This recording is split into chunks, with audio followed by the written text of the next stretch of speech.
We are rewriting the rules. We are talking about women founders leading in a new business paradigm, and we are stepping into a new business paradigm. It is a time where business is being done differently, and we as women are truly leading this. It's really amazing to see what women are doing in the world of leading change and how business is done. And I have this amazing, amazing panel here with us today. You guys are in for a treat. I love all of these women. And this is, they're going to be bringing the juice, my friends. They're going to be bringing so much good wisdom. And so let me start with me. I am Cami Guildner. I believe that women's wisdom is the medicine our earth needs. I believe that we are changing how business is done. And it is time to really get our voices out in the world and be seen and be heard. And that's where we're going to, what we're going to be taking. So as you guys are logging in, what I would love for you to do is to drop into the chat where you're joining us from, so we know where you're at and who's coming into the room. It would be great to see you. And as what we're going to be talking about today is we're going to be talking about how do we plan for success in 2025. And we're going to be really how we're going to navigate in today's business landscape, because it's changing. I think we were just chatting in the white in the green room today, and we were just talking about how business is changing and some of the conversations we've been having. And so it's going to be fun to see what these women are bringing to this conversation, and then how do we really start to shift and create impact with our business and really in this new paradigm. So let me do an introduction to everyone who's here joining me today. Eleanor Beaton. Eleanor, you want to wave and say, Eleanor is an award-winning entrepreneur. She's an author, a business coach renowned for her dedication to advancing women entrepreneurs. As the founder of Safi Media, she leads a coaching and education company committed to doubling the number of women founders who sustainably scale past $1 million by 2030. Woohoo! And it's a small number right now where we're at. It's like, let's move that number, right?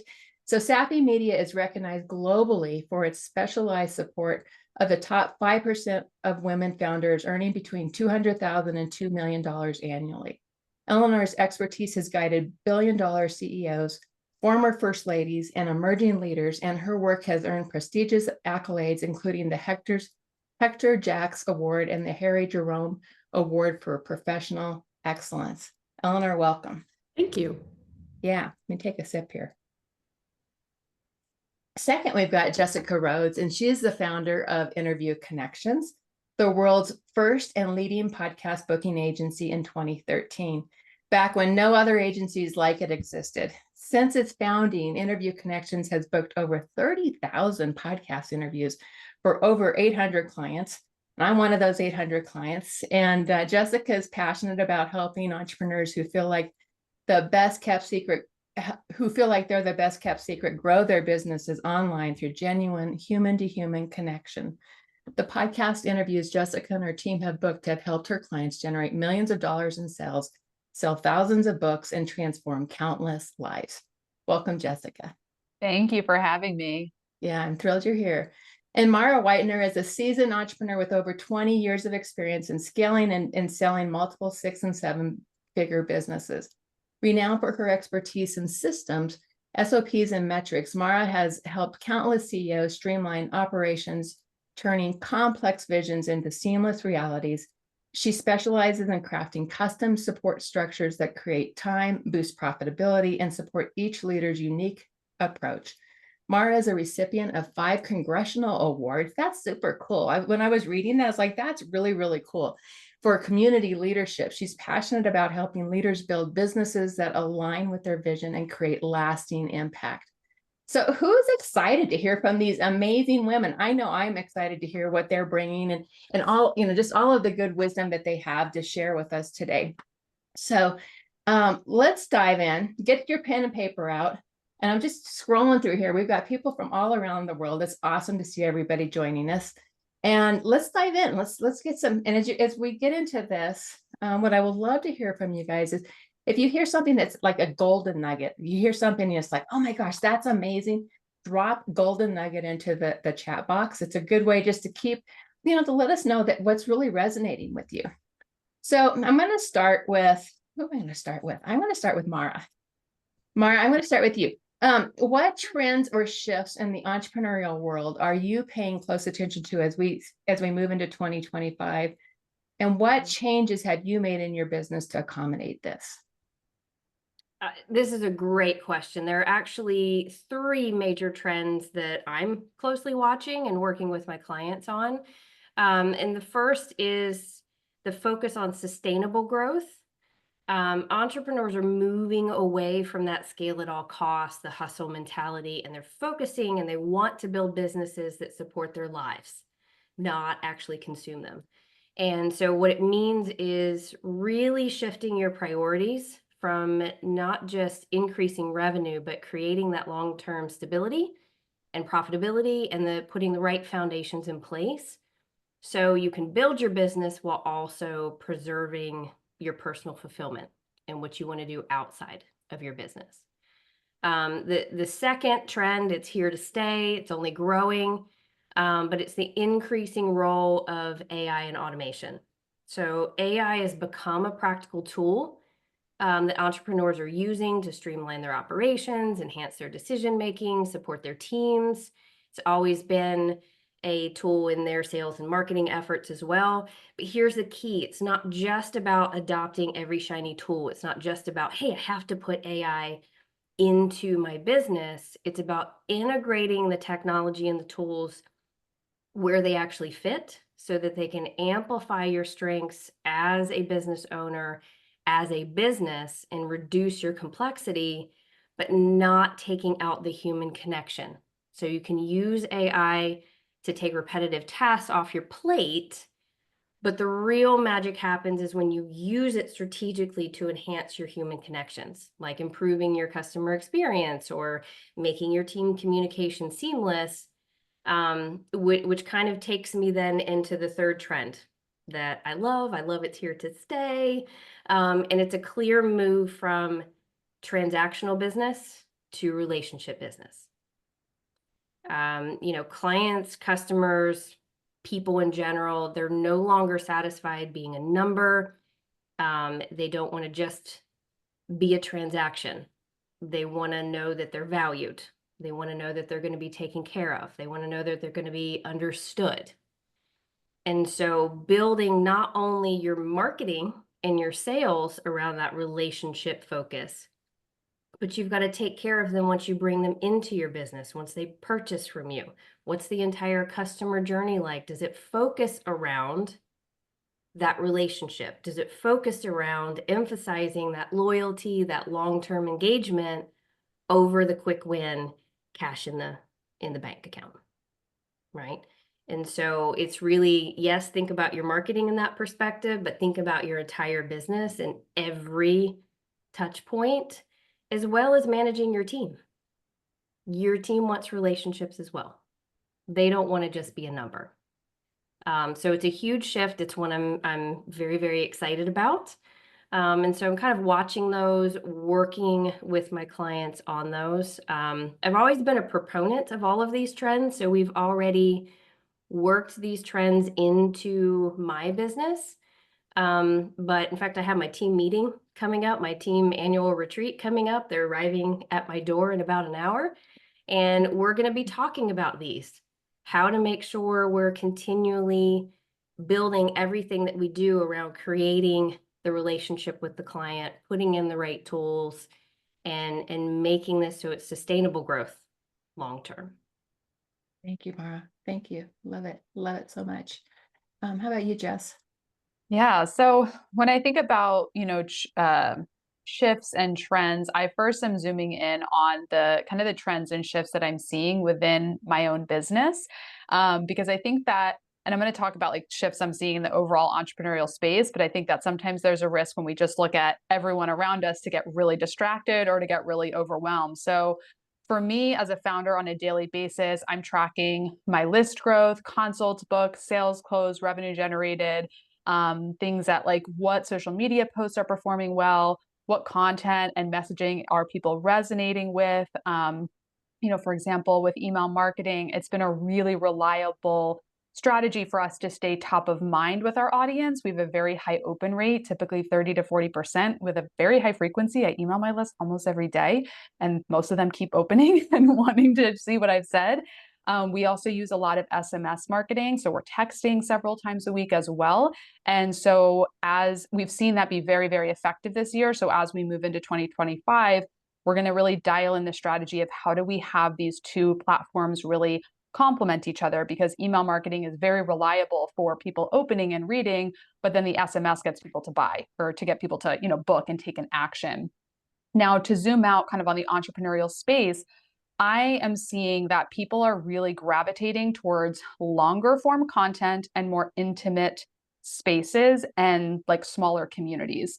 Like just last night, yesterday I did a 1-hour webinar about podcast guesting for certified financial planners. Like I got real niche, and I uploaded this 1-hour replay to my YouTube channel. Just got it uploaded so I could send it to one person, and overnight it had 156 views, which is high for a typical video on my channel. And I looked at the analytics, it was just from YouTube suggestions that all these people watched it.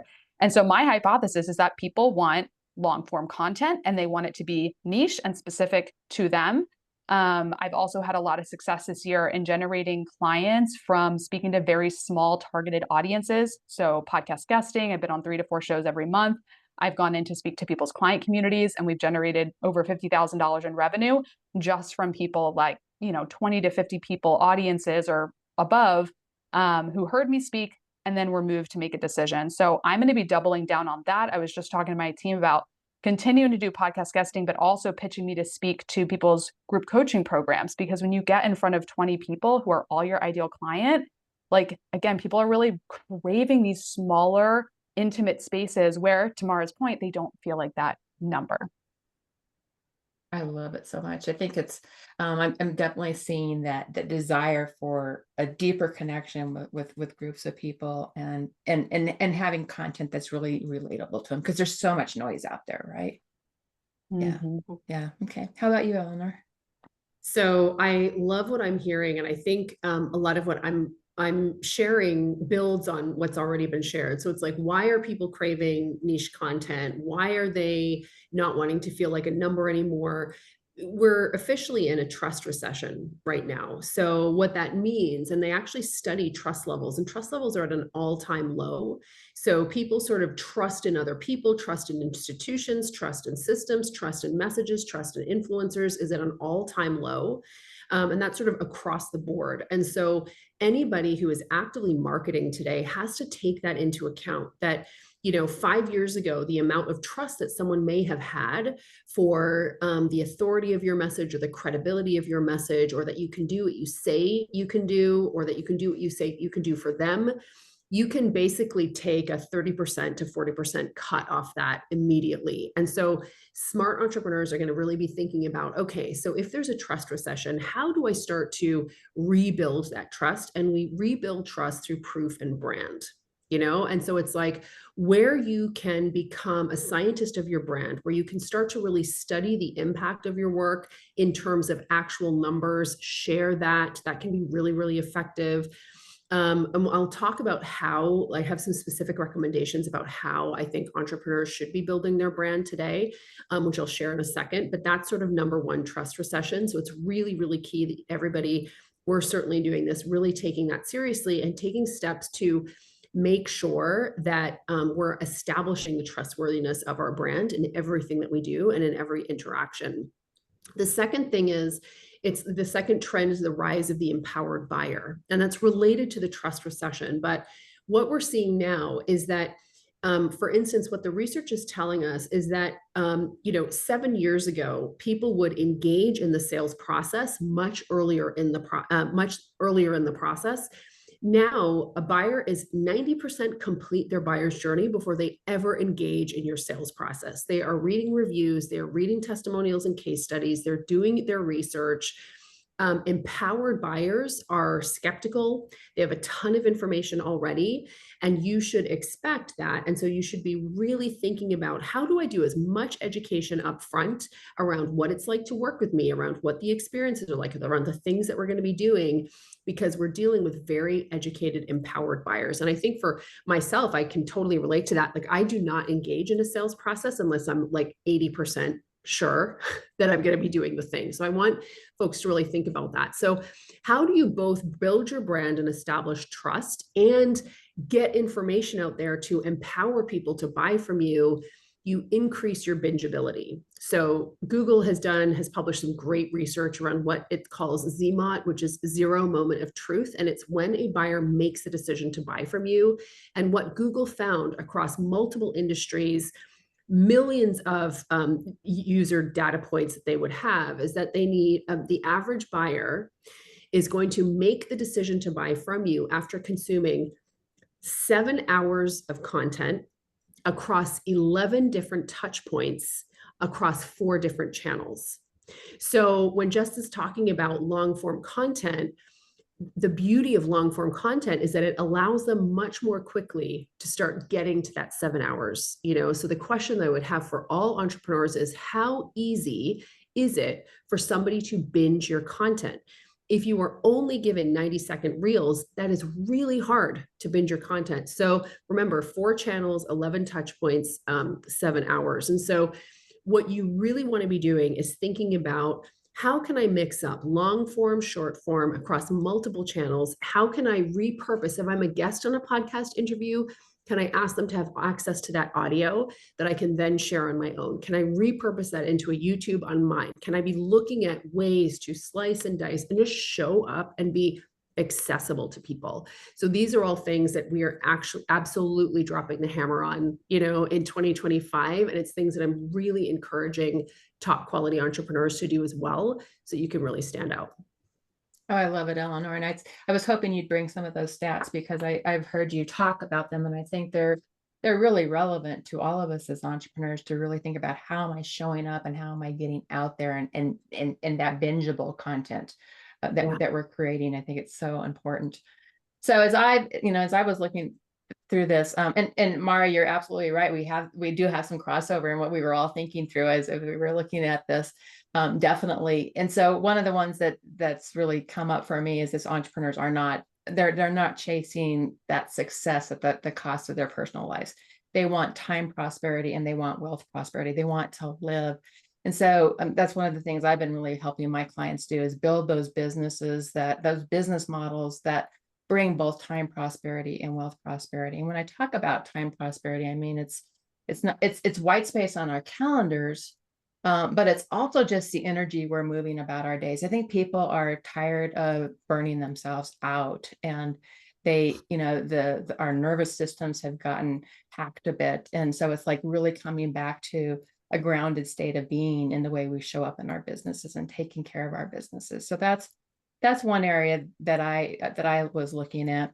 The second is really around the rise of the personal brand authority. And amidst all of the noise that's out there, I mean, there's so much noise. If we can go onto any social and be hit by so many different messages on any given day.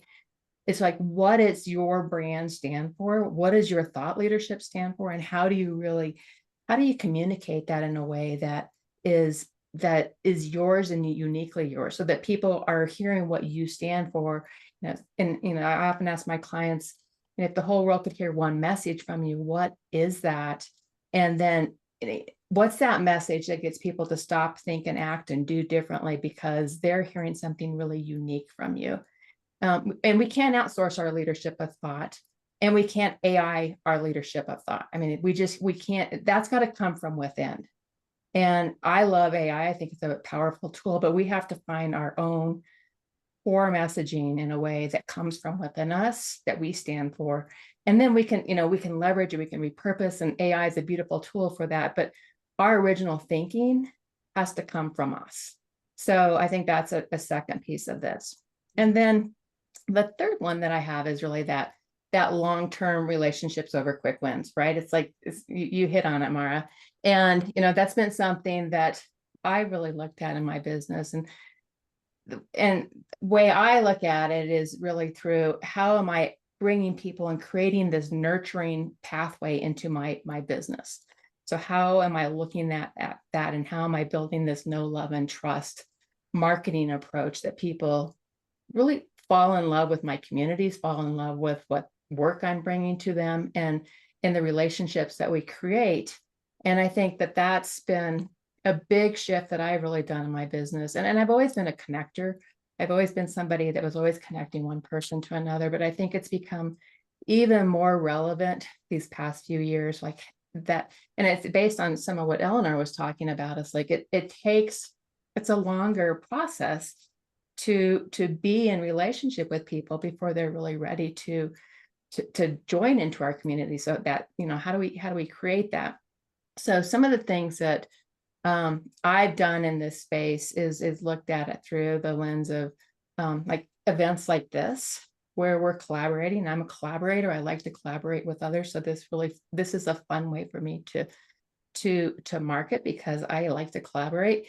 And then to be able to bring in my teachings, and so it's like really having a mix of that. So I'm looking at top of funnel approaches like roundtables, guest podcasting, those as speaking on stages. Those are ways that I can bring new people into my communities, and then having a place where I can really nurture and love on the communities that I build.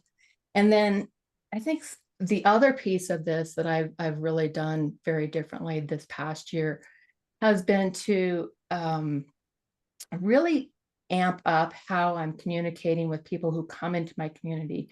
How do I stay in relationship with them?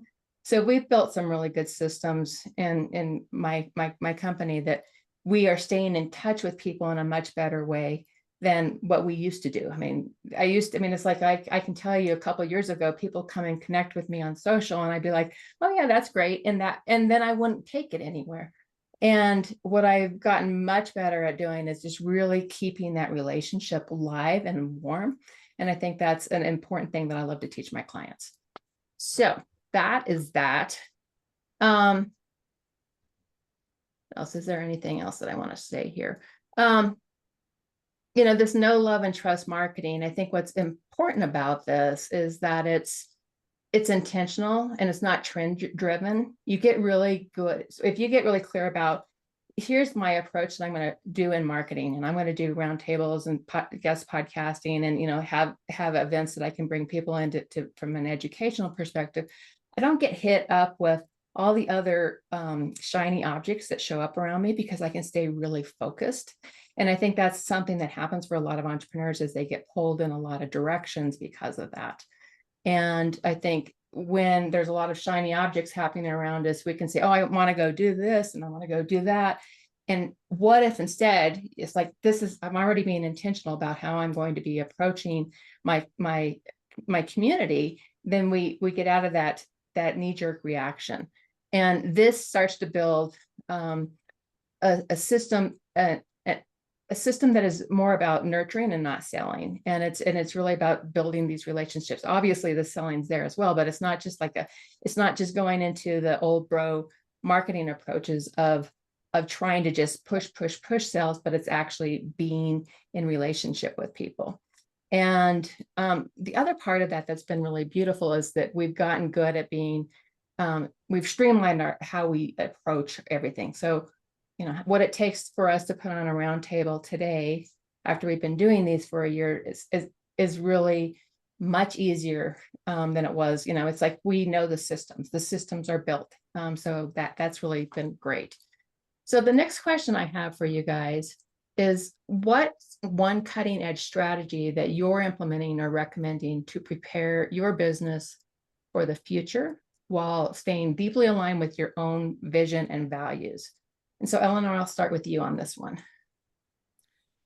So I love this question, and I don't know that it's a cutting edge strategy, but I think it's more along the lines of a kind of a mantra or a principle of growth. So, I'm a feminist and I really, really believe that I've seen firsthand, the impact that happens when women have money. So we know, research from the UN that when women have money, we actually circulate up to 90% of our wealth back into our communities and families compared to 35% for men. And this isn't like shade. I think what we're looking at is how the different ways that we deploy resources. And so, it sort of follows suit that the more money women have, the more it starts to get deployed efficiently. So women-owned companies, like, we have higher returns on equity. And what that means is that we use capital really efficiently in our businesses. And I work with so many entrepreneurs, and I see this is how we do things. Like, we use resources really efficiently and effectively. So we also know that only 10% of women entrepreneurs have employees, as one example. But that 10% of women entrepreneurs who have employees produce 90% the results, 90% more economic impact than the 90% of women entrepreneurs who don't have employees. So again, this is not shade, but we're saying if we really want to start to see what we're capable of, how as women entrepreneurs we can start to unlock economic impact, I'm going to really challenge everybody here to build a bigger business. And I agree, like, I think especially what the pandemic did was it started to, there was quiet quitting, there was the great resignation, like there was this whole move toward, okay, there's this whole change that we need to make. Everybody was burned out.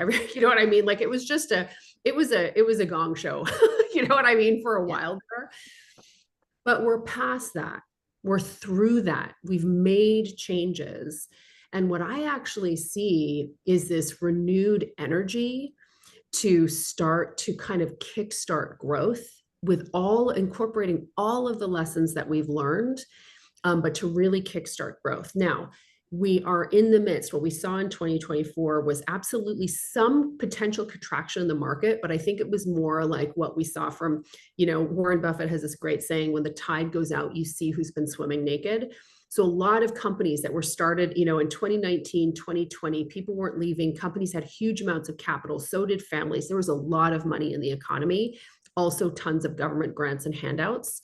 By 2023, that money had gone. And so what people were experiencing was what it's like to start a business pre-2020, pre-2019. All of this is like some context to say, for me, the cutting edge strategy that we're like really leaning into in 2025 is to be aggressive. And so I remember like playing sports in junior high school. We had this cheer that we would do like before we started playing basketball. It would be like this: be aggressive, be aggressive. So that's it. What we see, for instance, in the coaching space, you've doubled the rate of growth of coaches is double the rate of growth of the market itself. So this is a powerful opportunity if you are an established brand and you have those resources, as the market tightens, what this means is you've got amazing, highly trained coaches out there who could potentially come and join your mission and work with your company. It's really, I really encourage, number one, I think there's a lot of advantages to women entrepreneurs to build bigger businesses, but this is the time to lean in. If you are not growing, there's no such thing as the status quo in business. If you're not growing, you're dying, and so for us, it's about being aggressive. It's about taking more risks. It's about trusting ourselves, what we're capable of, and doubling down on ourselves and being very aggressive about growth, because the sort of stability is there. Corrections, all of the corrections that we've experienced globally over the past few years, now is the time, for really discerning entrepreneurs to create major economic impact. So that's my cutting edge trend. It's to be aggressive, and to love the process of doing it. Enjoy it while you're doing it. Yeah. Nice. Love it. How about you, Jessica? Okay, I'm so glad I'm next because my cutting edge strategy is extremely aggressive, so it's perfect. It's a great setup, Jess, right? Thank you.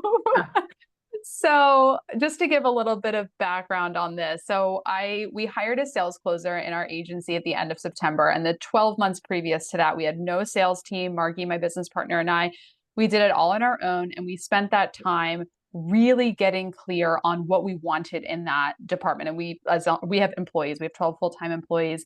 And after exiting the previous sales team that wasn't working, we spent a whole year doing it on our own and really getting clear on what we needed. And what kept coming up with me, for me, Margie and I have a background in door-to-door canvassing. Like, we each spent years going door to door, knocking on people's door. And I was like, I want someone that's going to hit the phones, because that's what's going to make us stand out. That's what's going to cut through the clutter. I want someone that's going to hit the phones. And so the person that we hired, don't you know, has all this experience in hitting the phones. And so he introduced to us this it's a dialing software, which was, I mean, it's very common in big companies. Like, I know Grant Cardone uses it, because as soon as I opted into his lead magnet, his sales team was calling me, and I was like, oh, okay. And so we are now using this dialing software called Allaware. And Douglas, our sales closer, when he doesn't have something booked on his calendar from an inbound lead, he's on Allaware dialing our list. And because we have thousands of sales qualified leads, we have their phone number, they're getting our emails, but they're not taking that action. So we're just calling them up. In the last 6 weeks, we've had 6 consultations with people that we just called and had the consultation, got it booked. And so that's my recommendation. Eleanor said, be aggressive. Here's one way you could do it. Start calling your leads, get on the phone with them. Dial for dollars. Dial for Why dollars. not? Why not? That's what Allie always told me. She's like, you're dialing for dollars. I was like, you know it, Allie. So Eleanor and I met in Allie Brown's group. So yeah, dial for dollars, hit the phones. It's something, again, that really big coaching companies are doing. But I look around in the entrepreneurial space, I don't see anyone doing it. And it takes guts. It takes nerves to pick up the phone and call someone, because we're in a texting economy. We want to DM, we want to text, we want to email. That's what feels comfortable. But zig where everyone else is zag. If you can pick up the phone and call people, like, I have seen us move leads who probably would have spent months, if not years, hanging out in our funnel. We move them to a decision, or get clear on that decision within one phone conversation. So we just started in the last 6 weeks, and I cannot wait to really expand on that in 2025. It's so funny. I love the phone as well. I mean, so Ignite, I just had my Ignite conference a month ago, and coming off the backside of that, I picked up the phone on the Monday and Tuesday after and called every single person that was there. And, the very first time I did this a few years ago, I thought, oh, people are going to feel like I had all this story up in my head. And what I can tell you is people actually say thank you. And it's, it's like, wait a minute, it's like, we're actually showing up to serve in a bigger way. And so it can be really a powerful strategy. I love it so much. I totally love it. Cool. How about you, Mara? So mine kind of takes a different approach, but it can also set up being more aggressive. So I kind of love the setup. My strategy is actually kind of looking at strategic micro optimization. So people look at optimizing how they run their business, and they look at cutting costs and increasing profits and things like that. But sometimes the biggest changes can be as a result of just these micro changes. But how you get in touch with those micro changes is you really have to get clear on who you are, how you work best, what is it that you're trying to build, and then looking at your entire business, how you run it, how you do things, how you connect with clients, every piece of it, and does that actually align to that? I mean, I worked with one client, we made 3 tiny changes in her business, unlocked almost $300,000 of hidden revenue. It's not about, you don't have to go for more. You may already have it unlocked right there. That's almost $300,000 more that, to Eleanor's point, can go back into the economy with making very tiny changes, but also frees you up, frees your team up to then be more aggressive and then go after, like Jessica was saying, zig where others are zagging. But it's really creating that streamlined approach and setting both you up and your team up for where they work best, how they work best, what are the right tools. Again, a mix of AI, but not taking the human aspect out of it. But I have had more success creating just the tiny changes, going down to the really minute detail, rather than focusing on the big details. And that's where the biggest changes I've seen come. It doesn't have to be. huge changes. It can really just be optimizing what you already have. And letting go of some things. I think that was another piece that you said, right? I mean, I think it's really important that sometimes we're letting go of something so you can turn the dial up on something else. It Well, can yeah, and you work both mentioned, sides. shiny objects, and we get distracted, and it's very easy to do that, and they may all be great things. Yeah. But are they really what we need? Are they really serving our overall vision? And being okay with saying, it's great, but it doesn't serve me right now. Yeah. And it's really, the big tool to letting go, increasing your capacity, and then being able to be aggressive. Excellent. Thank you. Thank you. Thank you. I love it. Such good answers. Such great responses there. Okay. We've got some, if you guys want to submit a question, you can do that. We have some pre-submitted questions. If you want to submit something in the chat box, you can do that as well. I'm going to start with one that came from, there was 2 questions that came in that were pretty close from Lauren and Crystal. And it's really about AI's impact on business communications.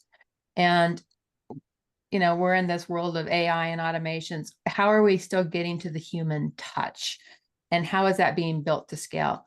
So just any thoughts or ideas you guys have on, and I'll just kind of open it up to whoever would like to respond to that. It's like, how are you leveraging AI? And then how are you getting the human touch through AI?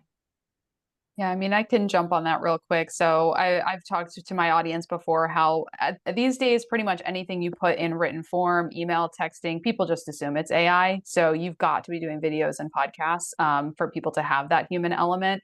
The way I leverage AI is I use it for inspiration. Like I said, AI, what are some of the biggest questions about podcast guesting? And then I use that to then make some videos answering those questions. So I'll put an email that I write into ChatGPT and say, like, how can I make this email better? And then make those tweaks. But ultimately, like videos and podcasts, like you have to show up with your actual voice and face for people to still feel that human connection. Love it. Who else? I mean, I see the way that our habits around AI are basically like it's a sort of junior to mid-level team member. So like a senior team member is going to be able to, you can delegate results to that person. They are challenging you. They are making decisions. They are, doing that kind of thing. And I strongly suspect some people are able to use AI in that way, but I don't think it's really developed to the extent that it's like a senior person yet. I think that's the vision for where it can be. But, right now it's like a junior employee at a fraction of the cost. So I think that there are roles where if there's a lot to do around following processes or there's a ton of repeatability. I definitely see those roles getting replaced by things like AI, and they already are, quite frankly, but that's how we use it. I don't, people get really caught up on losing the human touch around it. I don't like where connection matters. It's going to be there. But where you can have a robot, and when we use AI all the time, we call it Kathy for whatever reason. So we're like, it's Kathy, you know what I mean? Kathy's helping us with this. Oh, you know what? Shoot, sorry about that. Kathy misfired. You know what I mean? So it's like, it is a human touch. I think it's like, I think that's a part of I think seeing it as a non-human touch is still kind of like, it's 2010 calling, you know what I mean? They want their attitude back. You know what I mean? It's like, it's here, it's a part of who we are. It's an extension of what we do. It's like another team member, a robust team member who can really help. And I have not seen like there's, a competitive business will not be competitive long if they don't have that human touch. And I think where we need it, it still is. Where it's still there, and the places where it's not completely necessary, it's fast being taken over by AI. Yeah. Oh, Yeah. I so agree with that. How Yeah. about you, Mara? Anything you want to Yeah, add to that? I agree. It's kind of like using it as a tool or a little bit more than just text or email or, other software that's made our lives easier. It is kind of like that junior team member, but integrating it into your business and making sure you keep that trust factor, that relationship factor. Look at it through a lens of what interaction would you want with your business? put the lens on your client. Like, would you want a lot of written stuff written by AI? Would you like more video? Would you like use it in a way that makes your life easier, but doesn't change your client experience, doesn't change that trust factor that we need to build to bring your clients in and then also retain them. Use it as a tool to take everything you can off of your plate that is not priority and where you need to be spending your time or your team needs to be spending your time, so that it sets everyone up to fully be where they're supposed to be. And that's where your human connection is going to stay. So good. I mean, I think the only other thing I'll add to it, and I've kind of touched on it already, but start, have your thought leadership messaging, have your big picture messaging come from you. And, as you get on in podcasts, as you get on stages, that content can be repurposed in so many beautiful ways. And I think that's one of the glories of, I mean, I think about what it used to take to process a podcast episode. It's so significantly less than it was, 3 years ago. So that's the beauty of it. But, let that original thought come from you. So that's what I would add to that. And another question comes from Helen, and Eleanor, you talked a little bit about this, just about the number of coaches out there. Is there a saturation in the coaches market is the question. Does anybody want to jump on that one? I mean, you hit on it a little bit, Eleanor, earlier. I mean, I think that as long as you have, I mean, I think there's like a deeper context here, which is like, why is there the increase in coaching? So, if you look like 40 years ago, everybody went to church, or a lot of people did. There was much more of like rule-based society in which there were a code of accepted upon pathways and ways that you do things and all of that. And so that you didn't need a coach. You just kind of followed the rules. The social rules were much clearer and much more explicit. And there's been a dramatic change in terms of complete, dissolution, meltdown. Like, it's not this, our society is not the way that it was. We are much more like, people started to feel, hey, you know what, maybe I need a little bit more freedom than that. So arguably, so we have the society that we have today where you're kind of in it to figure it out on your own. And what people see is that that's really hard to do. And you need support and a pathway to navigate decisions and all of that. So I don't think that, I think that context is really important. So the need is there. The need for individualized support is there. The market has matured, and in any maturing market, what you start to see is there's often like a lot of like bit players. And then over time, you start to see more consolidation. You start to see more of the stronger business owners, the stronger leaders, the stronger systems. They just start to consolidate and mature the market. And so that's sort of, I think, what we're seeing. So that's kind of how I would put it. But, increasing in spending, people continue to spend more. It's just, I think the overall shifts in the market are pretty evident. And you definitely want to be part of that group that's growing, than just kind of struggling. Yeah. The other thing I would add to that is that, we're each unique, and we each bring our own unique gifts and talents and how we serve. And there's plenty of people that definitely need coaching. And if we're being true to who we are and not trying to be copycat to someone else, then we're really showing up as ourselves. And that's how we best really stay aligned and relevant in our work. And it kind of, I always say that competition becomes really irrelevant if you are truly being true to yourself and you're showing up and serving in your best ways. I'm going to go on to this next question because we'll have time for just one more here. So this comes from Andrea, and this talks about what are the buying habits and patterns for the next generation of younger people coming up? How is it different from, like my age group? So just what different buying patterns and habits are you seeing from the younger generations?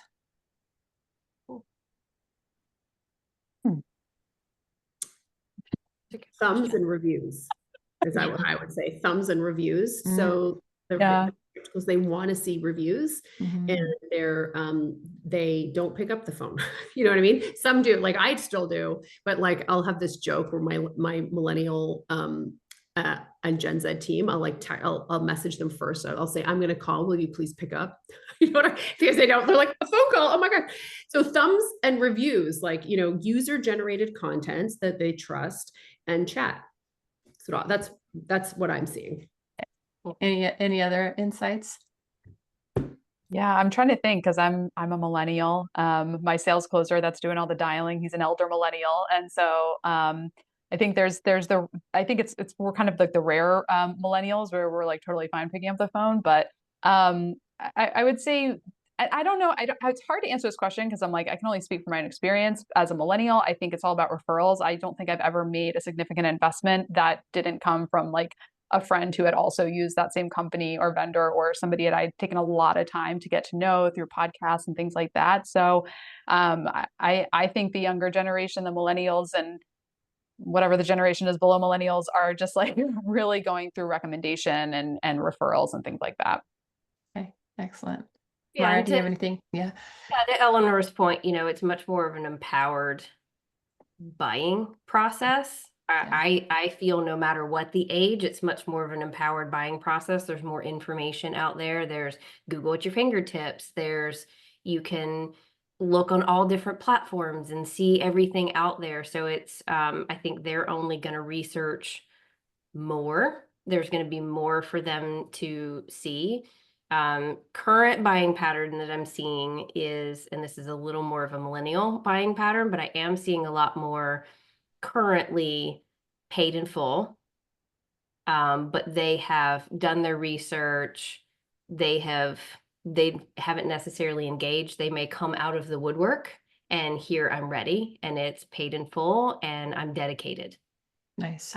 Rather than I'm not getting as many, I need a payment plan, I can't afford. It's nope, I'm ready. Bought in, and let's go. Let's do this. Excellent.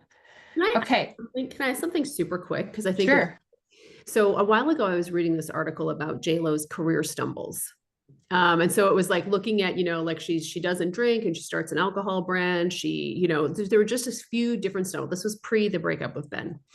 And the article was looking at but it was actually analyzing it in a really interesting way. And it was looking at some of her peers and contemporaries like Taylor and Beyonce, and looking at how what Taylor and Beyonce had done had been to make a very concerted effort to cultivate younger audiences, to have real presences on different, like to be sort of multi-channel and to make a concerted effort to continue cultivating a younger audience.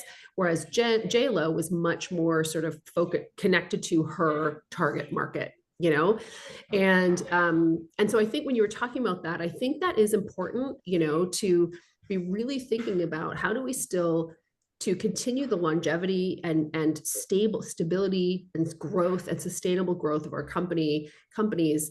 How do we reserve a portion? So to Mara's point, like really optimizing and tweaking the things that we do well, but sort of reserving a part of what we do for that unknown territory, for new things that allow us to continuously be making outreaches, to a newer generation of buyers. I think that kind of thing is really important for brands to stay relevant and growing. I like that. It makes me think of, I'm often hosting an event and my events tend to range in age groups across the board.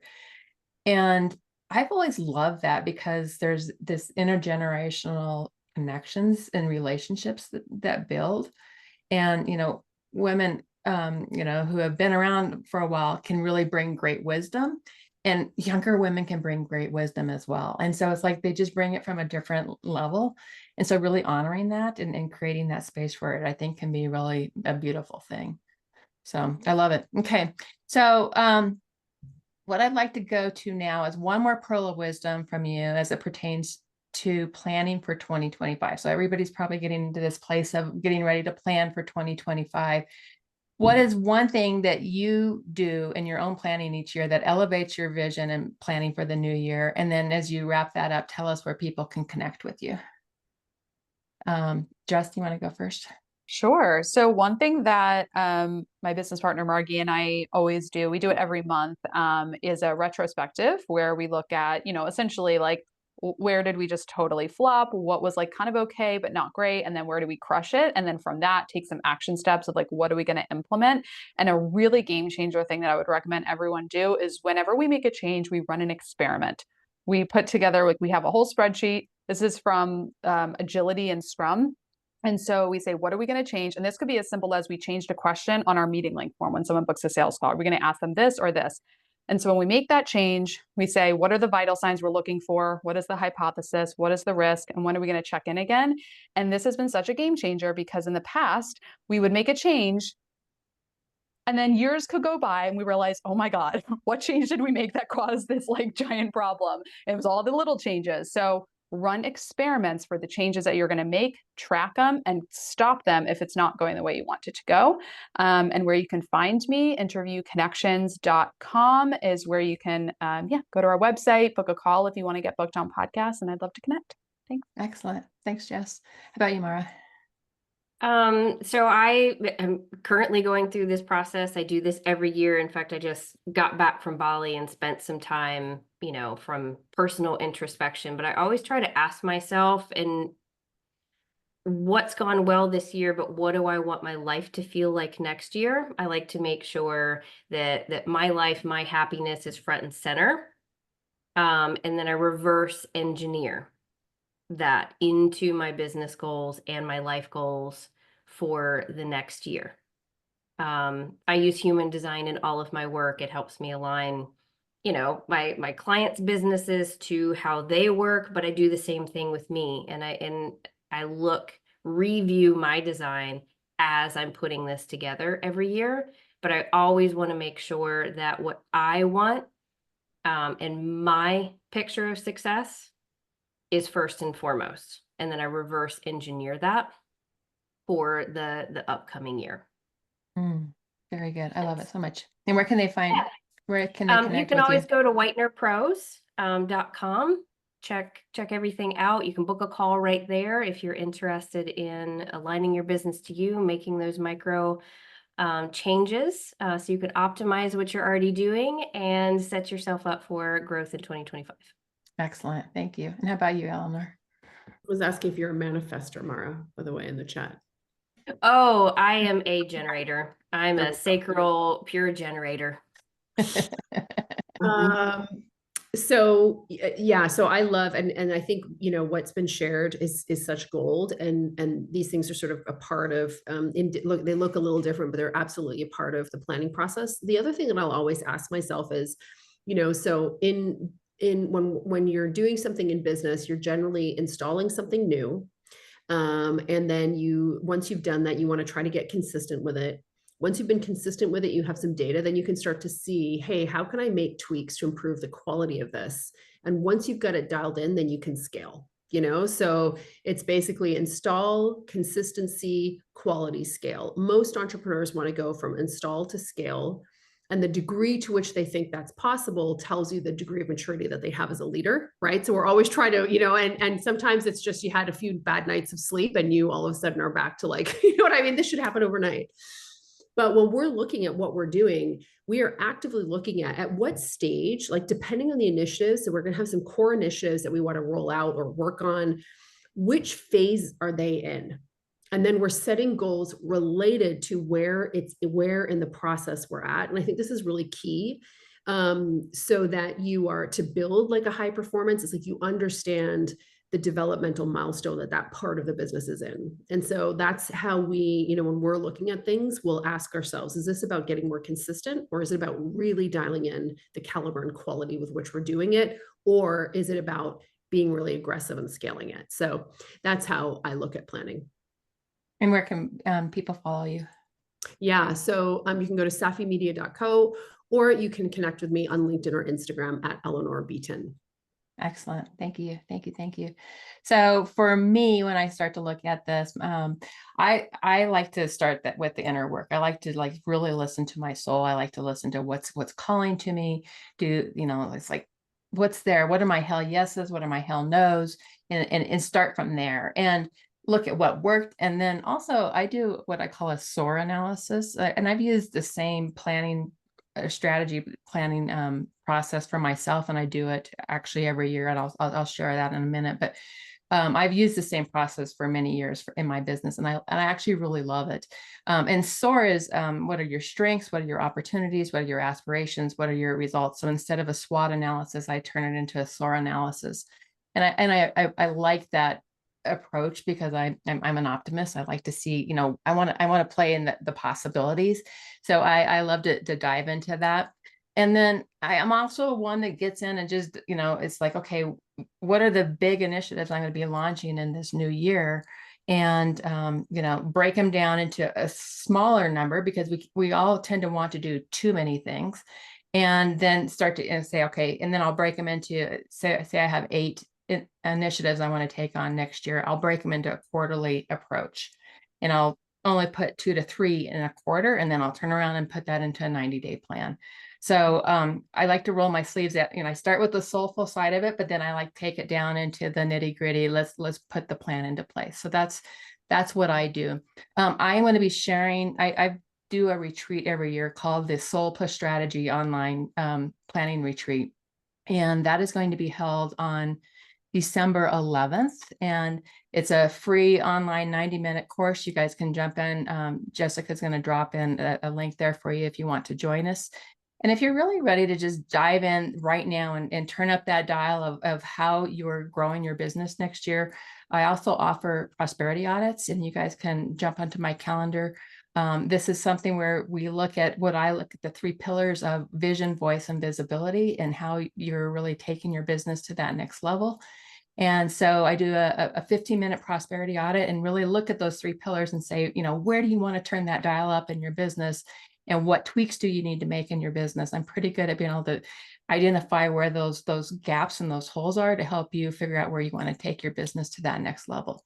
So with that, that's all we've got for you guys today. I want to thank our panelists. You guys have been amazing. What a great conversation. Thank you so much for joining us and bringing all of your great wisdom and just being here in the circle with us.